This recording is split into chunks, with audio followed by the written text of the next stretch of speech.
A ju kërcasin gjunjët? Ortopedi shpjegon pse ndodh kjo dhe kur duhet të shkoni tek mjeku.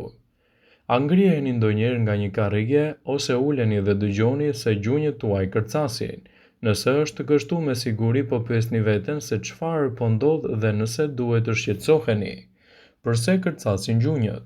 Tingulli i kërcitjes ndodh kur dy sipërfaqet e kyçeve ndahen dhe lëngu i kyçeve formohet pothuajse si një gaz i vogël, dhe kjo krijon tinguj. Citon Daniel Vizina, një kirurg ortoped në shkollën e mjekësisë në Yale. Por kur duhet të shkoni tek mjeku? Nëse kërcitja kërkon edhe me dhimbje, entje, përkeqësime të kyçit, ndjesi ose diçka që bën lëvizje brenda gjurit, duhet jetë një shenjë diçkaje serioze. Njerëzit që kanë simptoma të tilla duhet të vizitohen nga një mjek, pasi mund të tregojnë për probleme menisku, dëmtime të kërcit, artrit ose edhe probleme të tjera të dëmtimeve të nyjeve.